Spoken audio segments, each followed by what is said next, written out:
Hi everyone, welcome to a new layout, new look Madrid Docs football FIFA World Cup 2026 podcast. Joining me as usual is my friend Pinakin. Pinakin, great set of matches which we have just seen. Yes, hello to all, and interesting set of matches. And the last night was really long because both the Oh matches yeah, went to extra time. I think you really need to be firmly rooted to the spot Yeah, watching those matches because really odd timings for most viewers, to be honest, like even the yes, the European ones. timings are odd. Yeah. So yeah, I mean, let's talk about the matches one by one. I think we start with the France Morocco game. So let's talk through that. Um, Mbappe, the one opening the scoring there, and so tell me, like, what are your takeaways from the game? Like, we were expecting a close match, and I think it was close for most part of it until the breakthrough happened. Yeah, I mean, once Mbappe's brilliance, I mean, it was totally on Mbappe that goal, that first goal he scored. It was such a tight angle, and there was so little of space for Mbappe to shoot, but he shot and then he curled it, and it was a beautiful goal. But it was up to Mbappe only to break the scoring for them. And France, Yeah, interestingly, penalty was also saved, and there was a lot of yeah, time wasted in that penalty. So, I yeah, mean, at one point, it looked like, France, there could be an upset because we have seen in the previous matches how things happen when you're not clinical, especially in the knockout matches. yeah, But yeah. The momentum shifts France, completely. Yeah, yeah, but France, I mean, they have too much quality, man, in attack. I don't see them stopping anywhere before the yeah. finals. Yeah. So yeah, I mean that's a great segue to the team they face, Spain, who just has seen the Belgian threat away. So tell me, like, what do you think about match there? Like Belgium taking the lead and putting pressure on Spain. No, I guess Belgium equalized after Spain took the lead. Belgium If equalized, I'm yeah, not, yeah, yeah. Belgium yeah, equalized, but yeah, Belgium equalized, but like, yeah, still putting the pressure on Spain and again needing pull them through once again.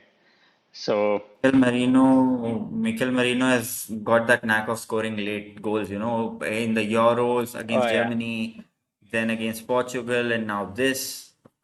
And even for Arsenal, I he, guess he has scored in one against Leicester yeah, last yeah. season, I guess. Last to last season, Uh, if I'm not wrong.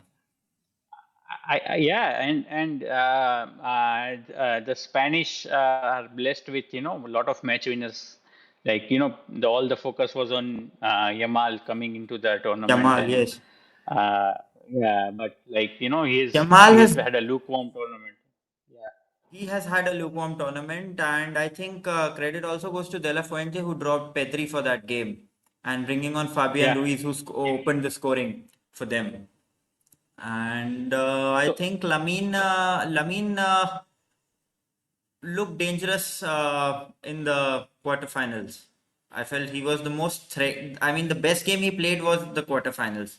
So it yeah, would be an interesting semi-final, especially knowing how Spain actually beat France in the Euros. So it's going to be a close match. But I think in the Spain versus Belgium game, I felt that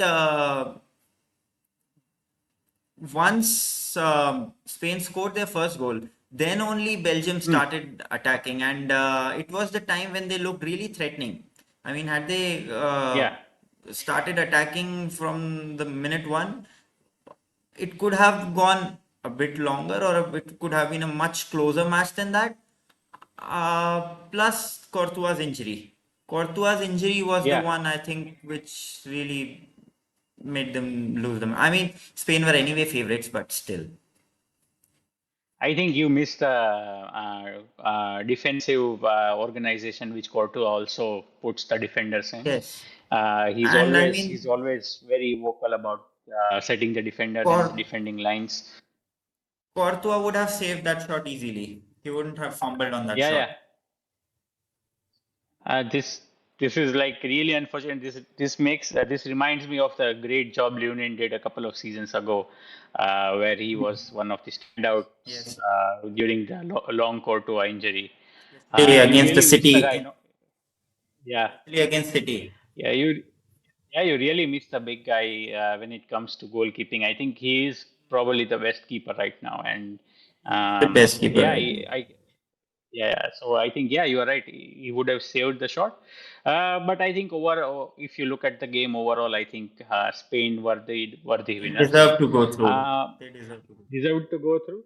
I feel the starting 11 is close in quality wise with France, but I think Spain have better depth. They can bring on more different type of players in substitutes as well. I think France might be a little bit. I think France would be better scoring first and just putting the pressure on Spain. I feel in that game. I mean, it's going to be a typical Spanish game where they would keep the possession and look for spaces Yeah, to attack. France, on the other hand, would love to sit back and counter. Not sit back, I mean, not a low block, but a mid block kind of a thing. And then the yeah. attackers will do their job. It's totally Uh, dependent on Olise, Mbappe, and Dembele. The attack and creation, yeah, everything. I mean, the scoring and creation is totally dependent on those three. yes, exactly. So I think they will lose the midfield battle, but that's not necessarily a bad thing for France. I think keeping the ball in the Yes, middle and slowing the game down is not their best way to use their attacking players, anyways. So yeah, yeah. but Spain So is we the come on team. to I mean, the Spain is the team which can actually beat France, and yeah. this should have been potentially a final. I mean, for me, this should have been This a should have final. been. Yeah, exactly. I think this would have been a great final.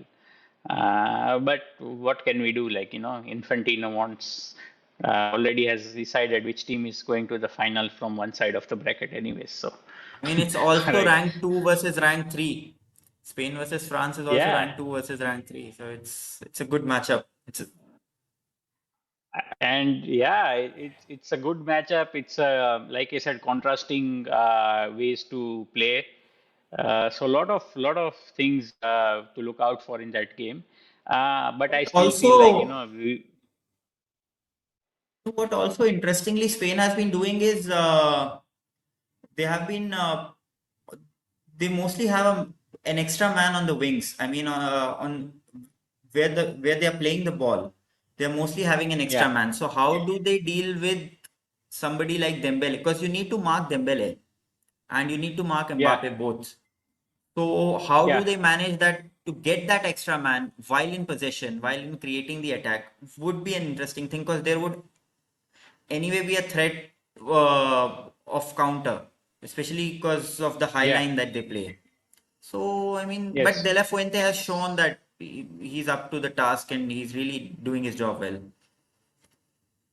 Yeah, I mean that he is doing a great job so far, and a lot of youth exuberance in the Spanish team. So yeah, I mean maybe the experience of Mbappe and company really helps them. Who knows? Yes, I Being on the expect big stage France to again and go again. through. I expect France to go through, but a Yeah, close match. yeah. Same here. I think France will go through, and I think Mbappe will score again. Let's see. So yeah.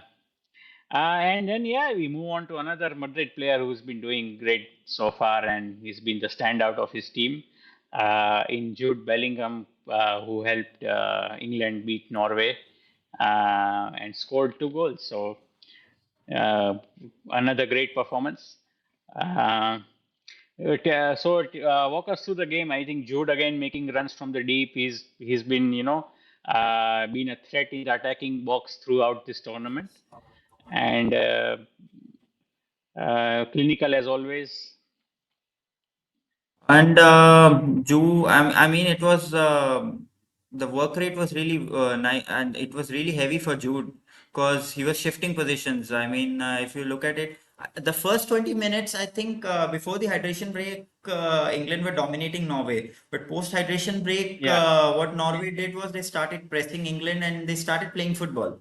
Before the yeah. hydration break, they were playing a low block, so which was actually helping because I thought that Tuchel had prepared them for that low block and he was playing those crossfield balls well and then they were crossing. But once that first goal went in for Norway, then things changed and Norway had another chance when Sorloth misplaced his pass, which was supposed to go to Haaland. Had that not been intercepted, I think 2-0 would have been too big a task for England to overcome. But I mean, Jude anyway was there, so you never know. Back-to-back braces Yeah. since Maradona, by the way, in knockout games. Well, who knows how it's gonna go for the next game? But I really feel like England, especially with Bellingham, they have got their groove on, and yeah, I think the team is pretty stable now. I think they have gotten the playing 11 right. So not a lot of changes to be expected now this at this tournament. But I think the red card issue still persists with them. I in Yeah, particular was disappointed with Tuchel's changes actually tonight because in between he went to a five-man defense, which was yeah. totally uncalled for, especially against a team like Norway. You don't need to be so defensive, and in that happened in the second half, I guess. Yes, and at that moment, uh, England were actually under pressure.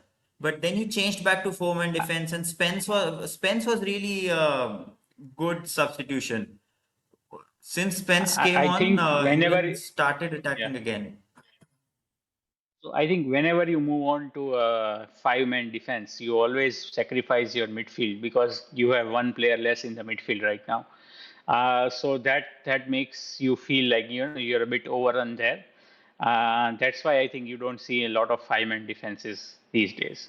I think it does help you Yeah, out defensively because your fullbacks are not that far ahead because they stick to the midfield and don't move ahead that much. But then again, you lose out a third player in the center.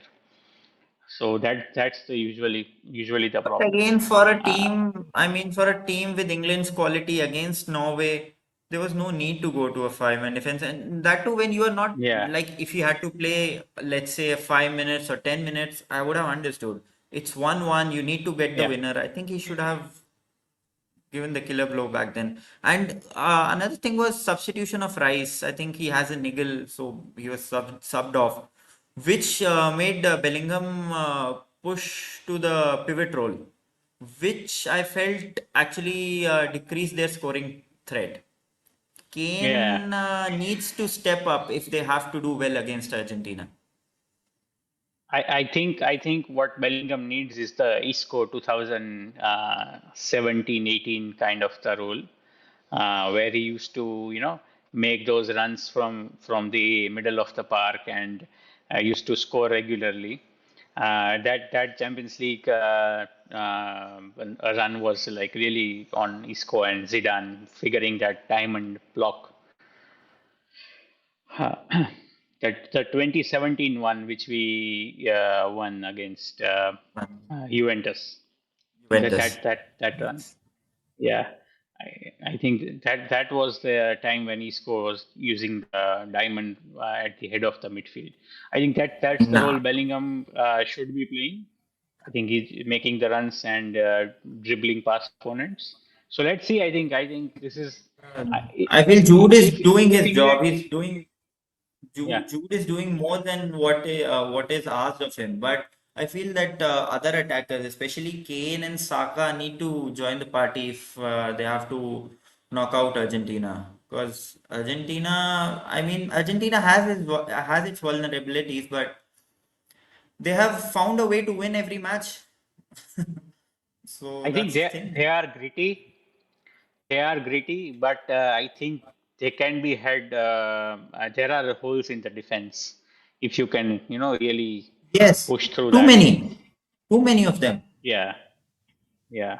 So a lot of goals conceded compared to the other teams in the semi-final so far. So I think they can be have had. They can be had.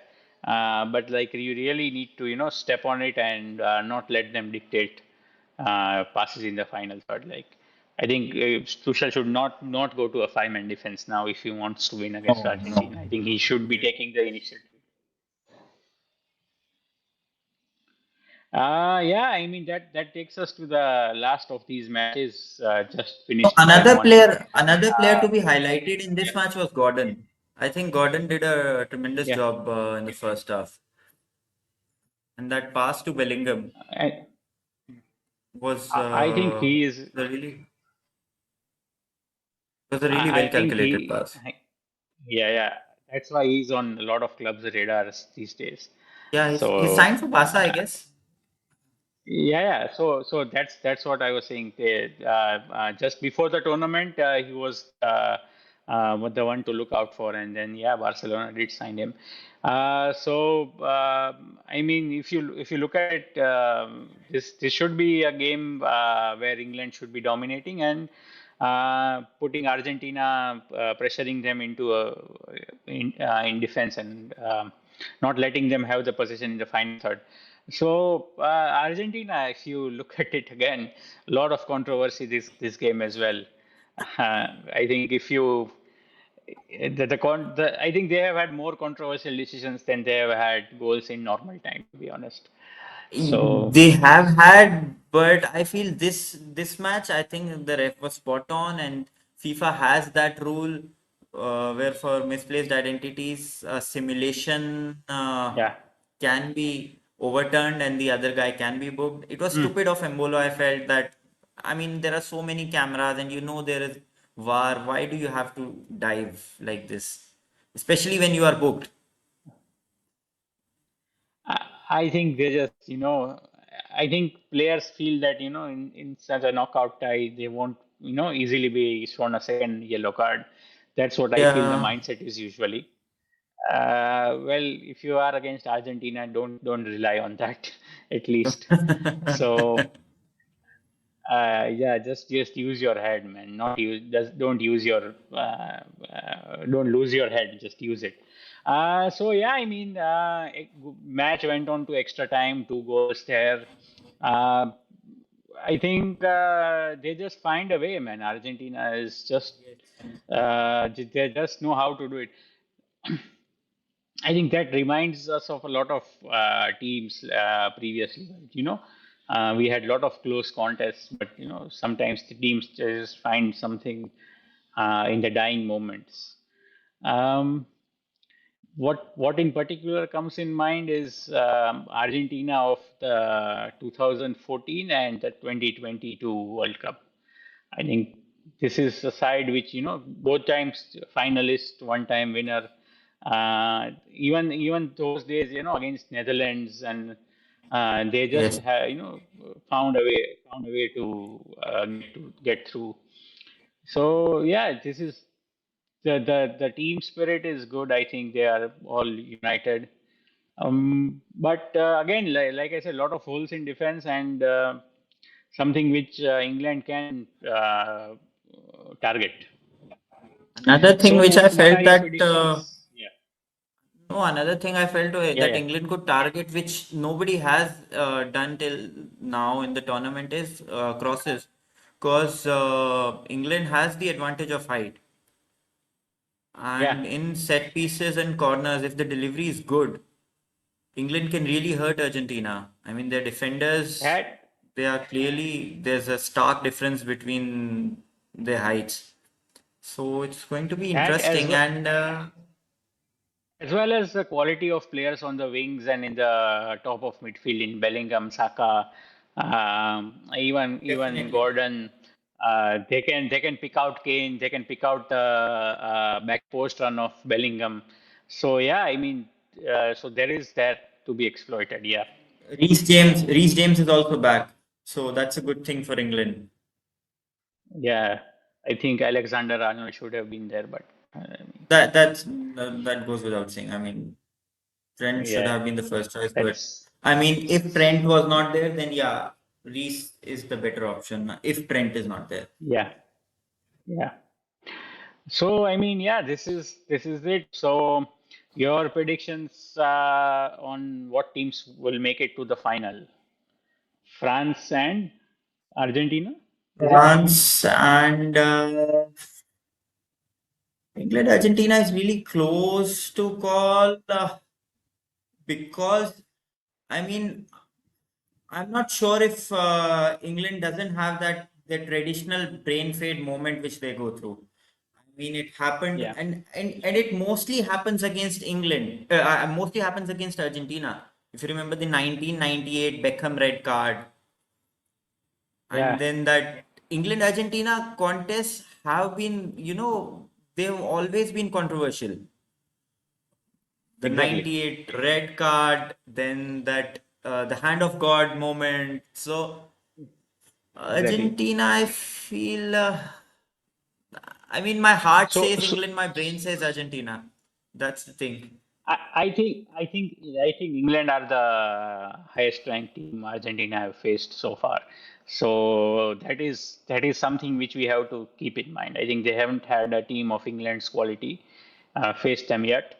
So I think that is one thing which England has working for them, and the rest is like I said, like I think the other teams were sitting back against Argentina and looking to counter, looking to get to the penalty shootout and things like that. I think uh, England with against England, I think they will try to wrap up in normal time if they can. I think if it goes to extra time, I don't trust England to go through. I think if they can do it on normal time, then I I think England mean, will if go it through. goes to penalties, it's definitely Argentina. Yeah, If it's, I mean, England has to finish it in 90 minutes. And another I thing think. I am really skeptical about is that how Tuchel lines up. If he keeps it simple, it's England's game to lose. If he Mhm. keeps it simple. I mean, if he overcomplicates it Yeah. like he did with that five-man defense and things like that, then it could be trouble for England. So yeah, I mean England looking to Germany once again, to a German guy once again to pull them through. I was referring to Prince Philip, but yeah, it's okay. So, what do we think about? So I think we discussed a lot. Any other points to note in the France Spain game, or anything which we feel we must should have covered? France Spain game, I mean, the only thing where Spain can actually hurt France is that their defense has only conceded once. Yeah, They have and defended that was really in the well. last. They That was in the last game, and Yeah. they defend well. And the other thing was, but they looked vulnerable against Belgium on certain occasions. I think some of the through balls might be a bit too much for the Spanish defense. I don't think they will keep a clean sheet. Otherwise, it's a close game. But I think France will at least score.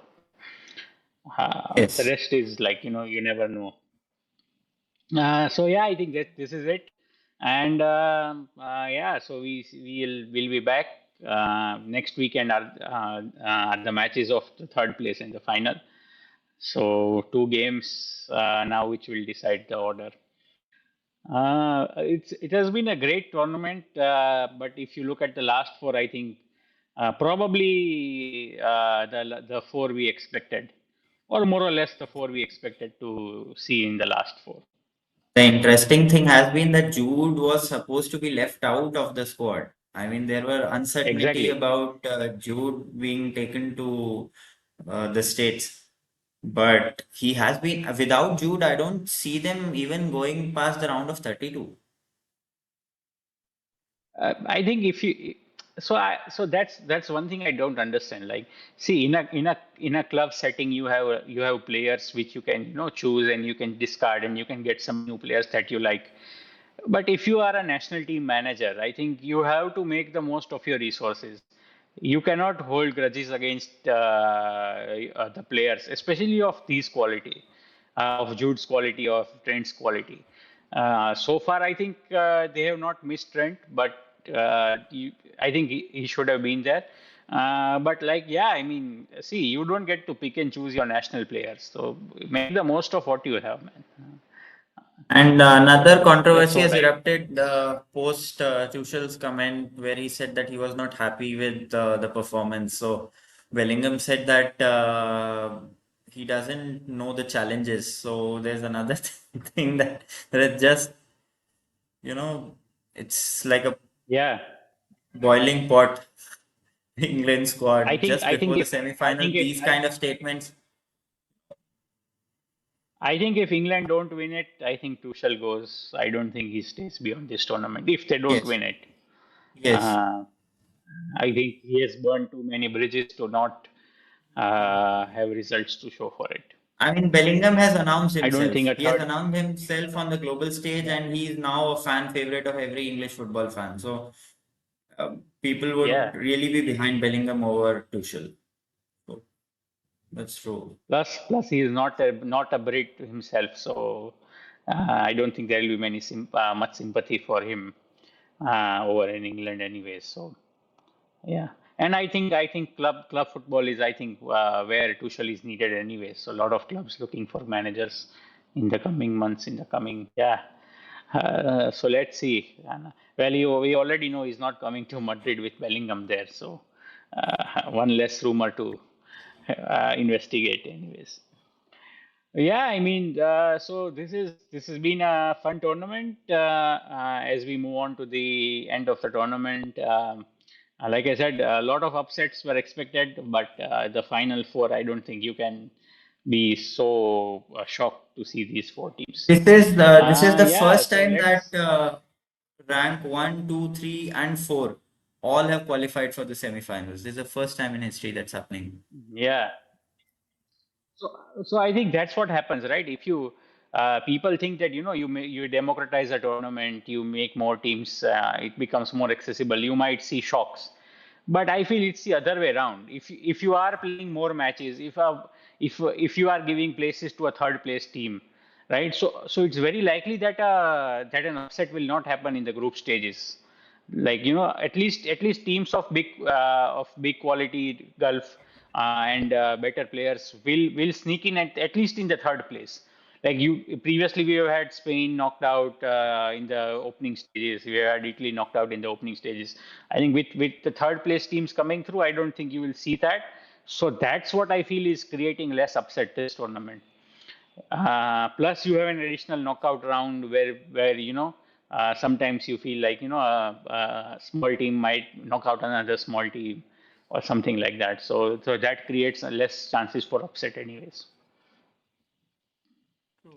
That's why you see right a lot of if you have one-legged knockout ties, that's actually worse for the smaller teams. Because over two legs, I think they will always lose, but over a single knockout tie, I think they can win anyways.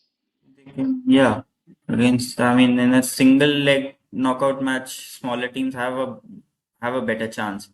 But if Yeah. they play well, like we had Croatia and even Norway this time around, they played really well.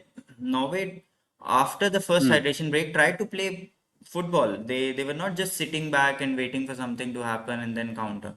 So if you also have these kind of teams that come up, and then we had that generational Yeah. run of Croatia. Hopefully, we can see that with Norway next time around. So they'll I be much think more they experienced. will. Yeah, exactly. They will be game wise and knowing what to do. So Even yeah, this Switzerland. has been our time. Yeah. Yeah. Yeah.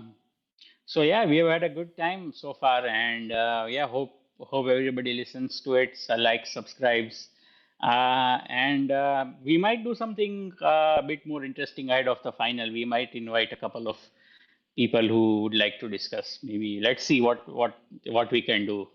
Thank you everyone for showing your love and support, and thank you Pinakin for joining me as always. Thank you, So Alam. yeah, yes, okay. Thank you. See you guys after the next round before the final. Right. Thank you. Bye.